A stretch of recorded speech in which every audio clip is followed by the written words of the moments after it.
voters kept saying, we do not want Biden to run again. Mhm. Poll after poll showed the majority of Right. Democrats thought he was too old. So after Trump won last year, one of the leading narratives used to explain the victory was this post-pandemic inflation led to losses for incumbents around the world. So Vice President Harris's loss was simply part of a broader global trend. But you begin the book by painting a picture of a very vulnerable Trump at the start of his campaign. Was he beatable? And if so, why? Let's hear from each of you. Tyler, you first, then Josh, then Isaac. I think one of the scenes in the book that is most dramatic is Donald Trump's announcement campaign launch at Mar-a-Lago. He couldn't even get members of Congress to Yeah, it was show kind of up. sad.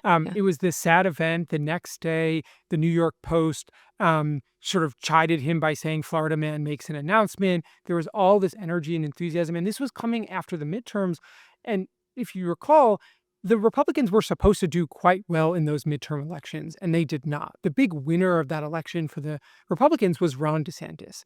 He romped to victory in Florida. The New York Post puts him on the cover saying "the future," and a lot of the energy was around sort of this idea that Trump was not the sort of kingmaker he was because a lot of lawmakers wouldn't even show up to his announcement speech.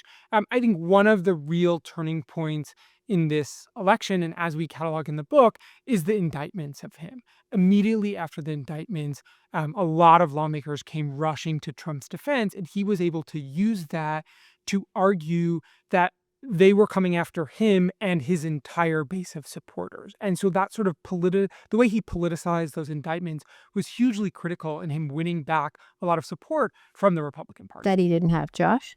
Yeah, I think that's right. I think after the indictments, you saw a lot of the other Republicans really struggle to galvanize on a message against him. In fact, most of them came out and defended Trump. And when I was talking to Trump for this book on the interview, he said even he was surprised at how quickly so many of his Republican critics came out and just immediately, defended him and said, we're with Trump against illegal justice. I mean, part of the challenge, Kara, was that most of them were running campaigns saying they were sort of like Trump, kind of like Trump, but Trump is also great.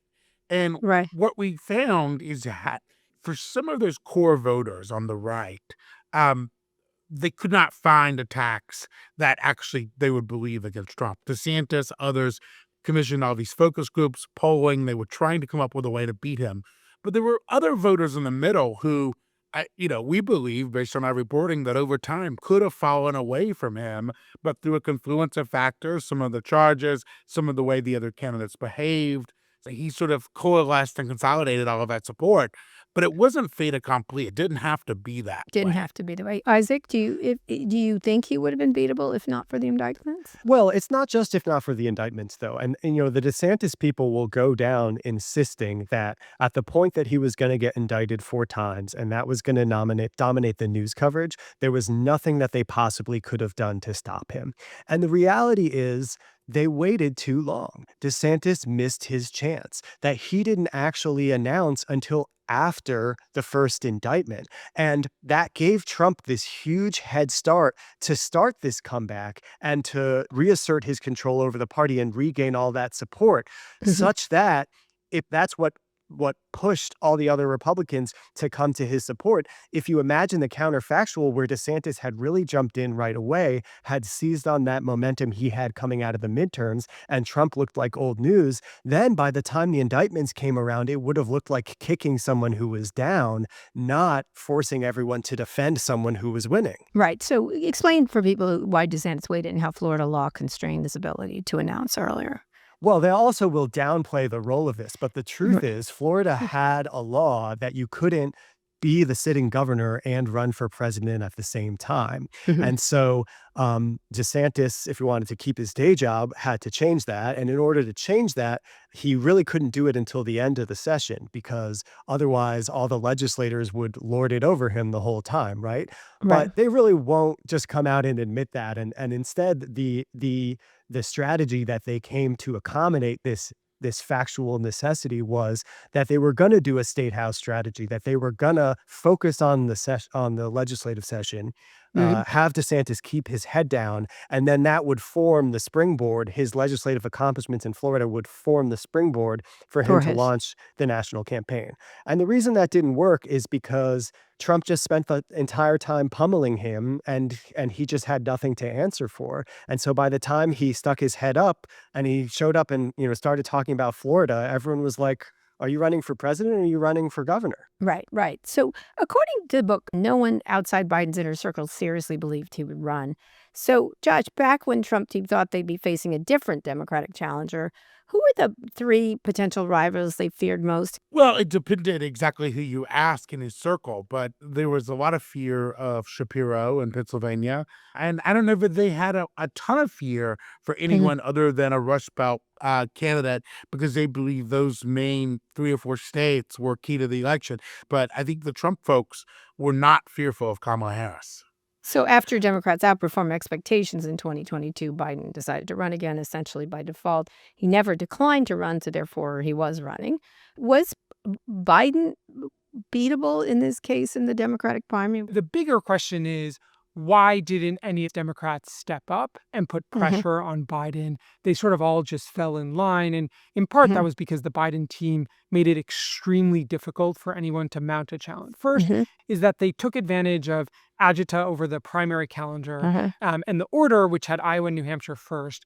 uh-huh, And there was a process in which they were changing that or considering changing it. And the Biden people basically just proposed their own order, putting South Carolina first. South Carolina is the state that resurrected Joe Biden's political candidacy in 2020.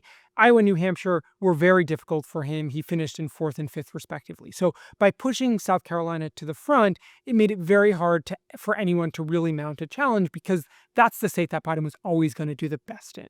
The other thing they did is they created this advisory board. And it sounds very niche and not that it matters all that much, but they basically stocked it with anyone that could run for president. And what they said was this would be a board of prominent Democrats that could travel, surrogate, fundraise on behalf of the president. And they told some people about it, and some of them found out about it when the was published in the press. And so it was sort of this trick to get everyone that might run against Biden to bring them inside the tent. And I think it's also, how if you look at someone like Dean Phillips, who tried to run, he's a backbencher member of Congress that most people didn't know, so it was hard for him to raise money or get a national profile.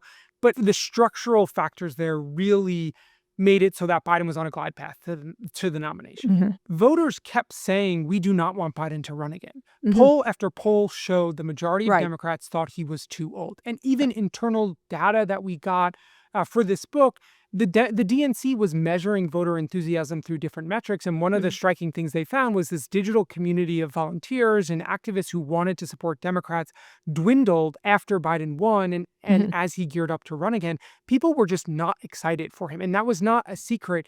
And so the idea that people didn't know Biden was old or did not know that that was a challenge is just not true because everyone across the party knew it. Yeah. Yeah, you could see it. So the Biden theory of the case was that even though his approval ratings were very low, once voters realized they had a binary choice between him and Trump, they remembered how destructive Trump was. They would vote against Trump for Biden, but Trump actually got more popular as the race went on.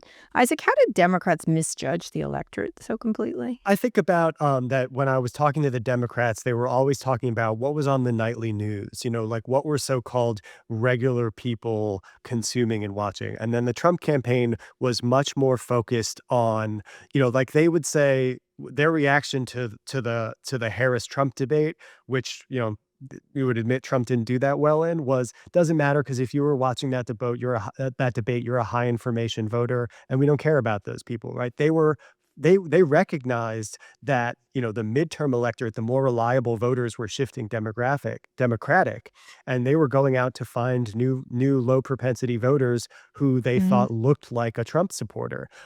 Hmm. And that's hard. There was a lot of reason to be skeptical that they could pull that Hmm. off, but they absolutely did, and they were focused on podcasts and Hmm. we call it life in the YouTube comments. You kind Hmm. of think about it as like the scummy underworld of the internet, but they turned it into real people. And the Democrats also just like with Biden's age, like with the economy, they just never came up with any answer. They recognized that they needed answers to these problems, to these political Mhm. vulnerabilities, and they still never managed to articulate one and stick to it and drive that message. And that caught up with them.